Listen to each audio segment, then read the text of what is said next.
Hello everybody, my name is Michael Laubscher, and in this video today I would like to share with you just what makes the hide at Lentorre in Kenya so unique and special to photograph from. So stay tuned.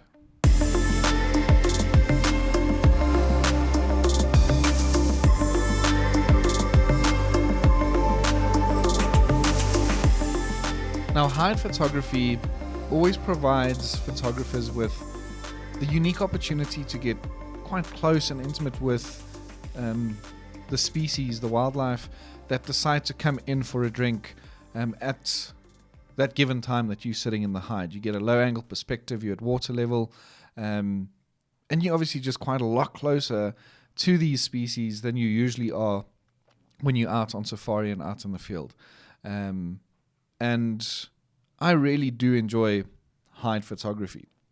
This particular hide is one in which Wildeye has visited quite a lot. I've been very lucky to have spent some time in there last year. I'm going back again this year and the years to come.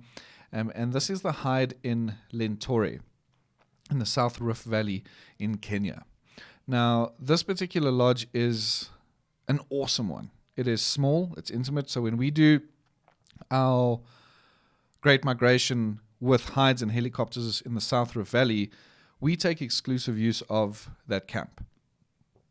Now, even though for the most part we don't really get to enjoy the camp for what it is, the rooms are absolutely breathtaking, but for the most part we're not in the rooms when we're there, we're in the hide throughout the evening, but we'll chat about that a bit more. We also then do our helicopter flights during the day over Lake Magadi and Lake Natron. This is where we get to photograph flamingo from the air, which is really, really pretty and also so unique and so much fun. But that's not what we're talking about here. I'm speaking about what makes the hide at Lentorre so special. So this hide is an overnight hide. It is a hide in which you can sleep in. It can sleep up to, if I recall correctly, it's 2 in the main hide section, right up against the glass. And then I think it's 4 to 6 at the back of the hide, if I recall. But now during this trip, we take 4 guests and 1 Wildeye guide, which in my opinion, 4 people maximum is comfortable in that hide. Me being the guide, I obviously shoot over the guest's shoulders, and where I get an opportunity, I will shoot from. But 4 photographers in there, in my opinion, is how you want to shoot. Gives you enough space. You can set up 2 cameras on beanbags, because there's beanbags on the ledge on which your cameras are sitting. Just behind the glass, and it gives you good space to move around in. And as I'd mentioned, behind the glass, the image of the hide you can see from the outside is a beautifully situated hide with a beautiful backdrop. A lot of thought went into this hide. It wasn't just like, oh, let's sink a hide in here, but they sunk it very deep down below the lodge, so there's not much disturbance from people. And the glass itself it's very, very thick glass. The team at the lodge do a great job. Every evening they go and clean this glass. They go clean the pond. They scoop out any bit of muck and vegetation that might be in it from the day of wind blowing and animals moving through it. So once you get down and into this hide, you have this beautiful, clean, mirror-like glass as you sit down to start photographing in the evenings. But as with most hides, there's always water in front of it. And animals obviously come down to drink throughout the day and throughout the night. Now, as I'd mentioned, it is an overnight hide. We want to spend the most amount of time in that hide in the evenings as possible. So we do an early dinner, make our way down into the hide, and we do a rotational where guests kind of rotate between the beds every evening so that you can have equal opportunity to be as close to the glass and within the hide as possible. And then just behind that, but adjacent to the same building in a sense, there's just a big wall between you and a door, is beds in the back side of the hide as well.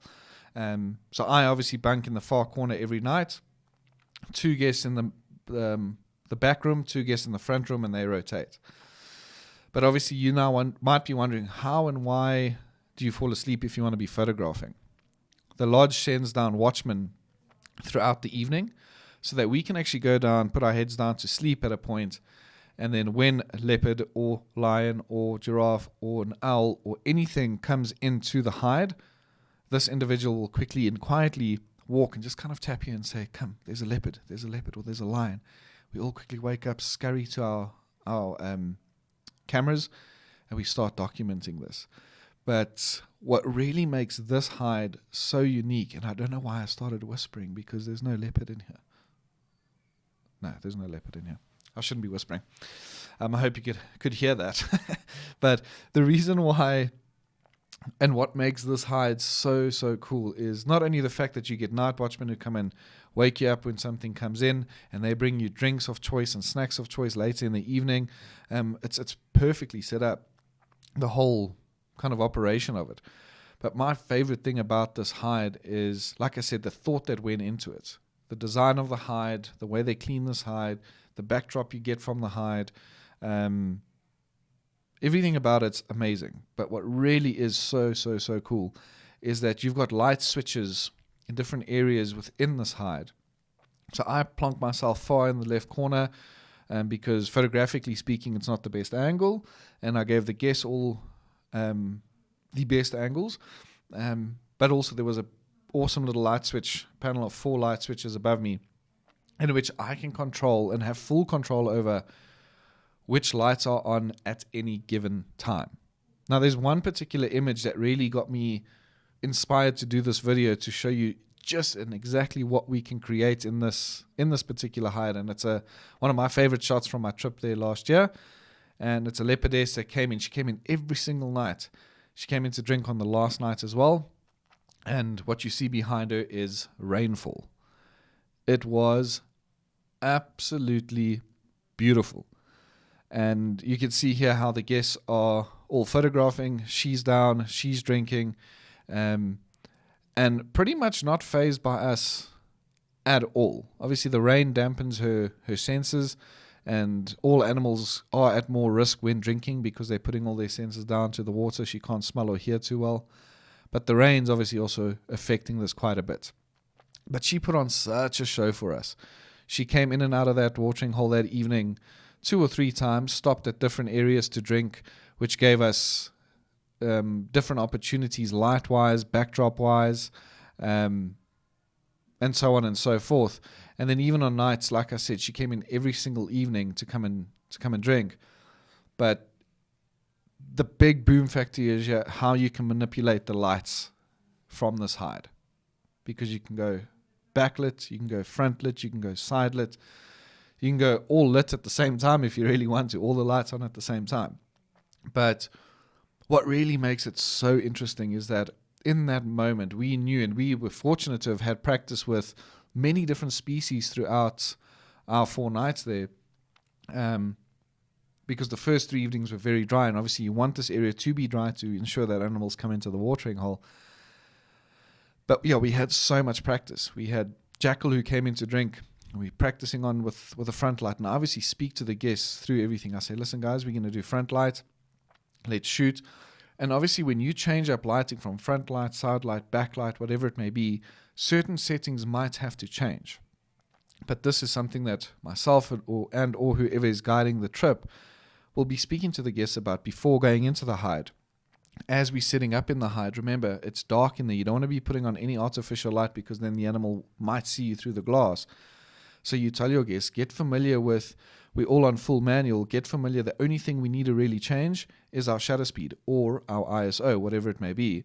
Get familiar with the dials and the buttons so that when I move from front light, because then your shutter speed can be 1,000th of a second, but when I go to side light, we might need to halve that to 500th of a second. So we need to know, without having to fiddle and look at a camera, which dial to quickly change. As soon as I say, okay, are we all happy to go to side lit photography? Everyone will be like, yeah, sure. And then I hit the front light off, side lights on. Boom, we get a beautiful moment of side light. And then the same goes for backlight. There's certain things that need to change, but I talk the guests through it. I don't just go flick around. I will say, listen, guys, are we happy to change up to backlighting? They'll all say, yes, sure. Boom, all the front lights and side lights go off. Backlighting comes up. And as I'd mentioned, on that particular evening, we were super lucky that we've had great amounts of practice before this leopardess came in, because she was the only thing that came in that evening. It was soon after we went down into the hide. This was bucketing with rain. She came and drank. We think she had a kill in the area. That's why she kept coming in every evening. And yeah, we were super, super fortunate to have had that opportunity with the rainfall and that backlight opportunity, because with side and front light, you wouldn't really see it. But having those lights placed down at the back and at the bottom, they're kind of shining upward, is something that makes the experience at Lentorre super cool, because sitting in a hide, for the most part, you have zero control over anything, as is every safari. But when you're in a safari vehicle, you can drive around and look for things. Here, you kind of have to wait for animals to come to you. But when they do, we offered this great opportunity to manipulate the light and add different aspect and mood to the image. So I hope that this is something that has inspired you, and something, if it is an interest of yours to do some hide photography, I would really recommend the hide in Lentorre in Kenya. There are a few hides around all over Africa, but this particular one, I've been to a lot of the Wild Eye guides have been to many. This particular hide offers the level of service that you get in the hide, the way in which you can manipulate the light, but also just how productive that watering hole is, with porcupine, caracal, lions, elephant, like everything comes into that hide. It's one that I would highly recommend. I'm super excited to get back there this year. I think both of our hides and heli trips are full this year, and there are only 2 spaces left for next year, if I recall, on one of my trips. So if it is something of interest, please do get in touch with me. I will happily assist in answering questions. If you've got hide photography coming up or have questions about hide photography, please feel free to get in touch with me, and I will happily assist you. But thank you so much for your time, for your ears and your eyes, and I look forward to catching up with all of you again soon. Bye-bye.